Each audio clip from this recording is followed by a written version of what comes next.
Hello everyone, आज की video में हम बात करेंगे एलिमेंट्री एंड कॉम्प्लीमेंट्री इवेंट्स की। और सबसे पहले हम बात करेंगे कि एक fair toss of a coin क्या होता है।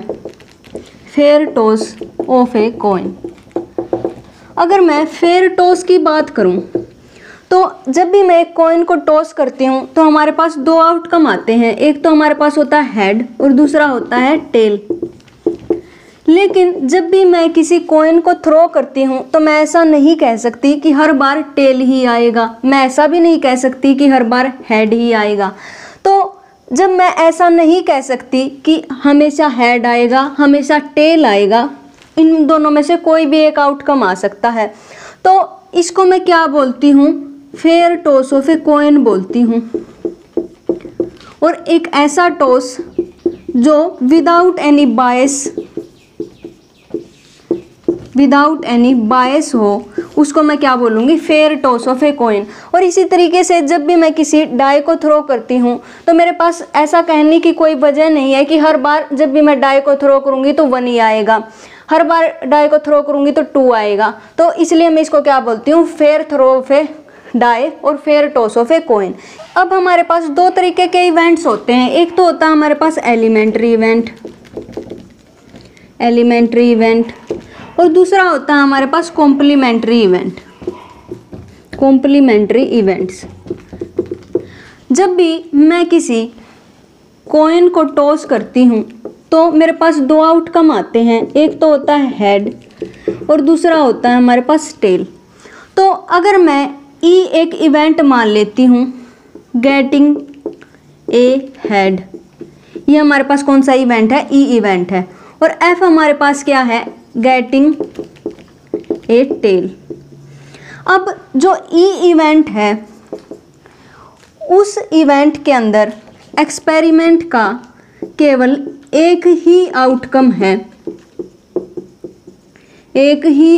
है, इसलिए मैं इस इवेंट को क्या बोलूँगी, एलिमेंट्री इवेंट बोलूँगी। और इसी तरीके से जो मेरा एफ इवेंट है उसमें भी एक्सपेरिमेंट का केवल एक ही आउटकम है, इसलिए मैं इन दोनों को क्या बोलूँगी, ई भी मेरा एलिमेंट्री इवेंट है और एफ भी मेरा क्या है, एलिमेंट्री इवेंट है। अगर मैं बात करूँ कॉम्प्लीमेंट्री इवेंट्स की तो सबसे पहले हम क्या करेंगे, एक डाई को थ्रो करेंगे और क्या क्या आउटकम आएंगे हमारे पास, 1 2 3 4 5 6। और मैं दो इवेंट लेती हूँ, एक का नाम रखती हूँ ई, जिसमें मैं क्या करूँगी, getting a number less than 4। और एफ ऐसा इवेंट लेती हूँ, getting a number greater than equal to 4। तो जब भी मैं इस इवेंट में आउटकम निकालना चाहती हूँ तो हमारे पास 4 से छोटे नंबर कौन कौन से होते हैं, 1 2 3। और इसमें कौन कौन से नंबर आएंगे, getting a number greater than equal to 4, 4 से बड़ा और 4 के इक्वल 4 5 6, ये वाले नंबर आ जाएंगे। तो इसका मतलब इस इवेंट में एक से ज़्यादा आउटकम आ गए हैं एक्सपेरिमेंट के, तो इसका मतलब ये हमारे पास कैसा नहीं हुआ, एलिमेंट्री इवेंट नहीं हुआ। तो और इसी प्रकार अगर मैं एफ इवेंट की बात करूं तो इसमें भी कितने आउटकम आए हमारे पास एक्सपेरिमेंट के, 3 आउटकम आए हैं, तो इसलिए ये भी कैसा नहीं है, एलिमेंट्री नहीं है। लेकिन ऐसा है कि ये जो इवेंट है getting a number less than 4, ये किसके इक्वल है, not getting a number greater than equal to 4। ये वाला इवेंट मैं ऐसे भी लिख सकती हूँ, getting a number less than 4 और not getting a number greater than equal to 4। ये दोनों बातें कैसी हैं, इक्वल हैं आपस में। तो यहाँ से एक इवेंट तो हमारे पास ई है, और दूसरा इवेंट हमारे पास कैसा है, नॉट ई है। तो इस तरीके के इवेंट को मैं क्या कहती हूँ, कॉम्प्लीमेंट्री इवेंट्स कहती हूँ। दोबारा देख लेंगे कि अगर मान लिया मैं किसी कॉइन को टॉस करती हूँ, मेरे पास दो आउटकम आते हैं, एक तो आता है हेड और दूसरा आता है टेल। जब भी मैं इसके इवेंट लिखती हूँ, गेटिंग ए हेड और गेटिंग ए टेल, एक इवेंट में एक्सपेरिमेंट का केवल एक ही आउटकम आता है, इसलिए ये दोनों इवेंट कैसे हो जाते हैं, हमारे पास एलिमेंट्री हो जाते हैं। लेकिन जब मैं किसी डाई को थ्रो करती हूँ तो यहाँ से हमारे पास क्या मिलता है कि हमने दो इवेंट माने हैं, getting a number less than 4 and getting a number greater than equal to 4।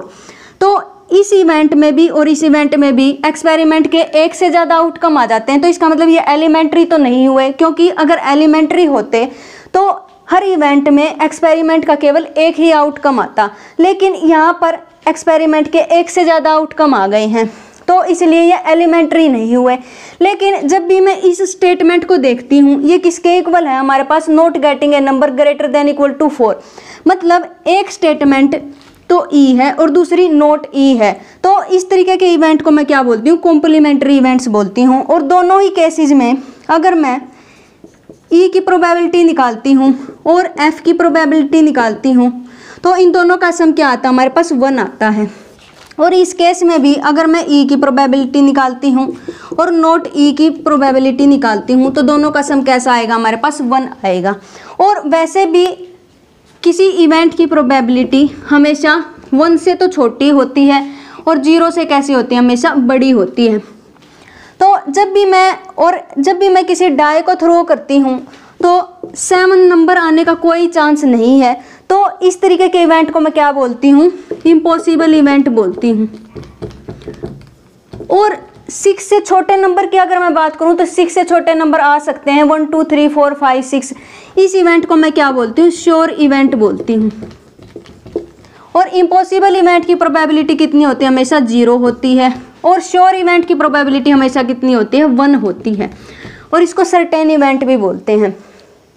तो यही थी हमारी आज की वीडियो, जिसमें हमने elementary event and complementary events की बात की। मिलते हैं नेक्स्ट वीडियो में, जिसमें हम प्रोबेबिलिटी के बारे में थोड़ा सा और समझने की कोशिश करेंगे। तब तक के लिए stay connected, have a nice day, thank you.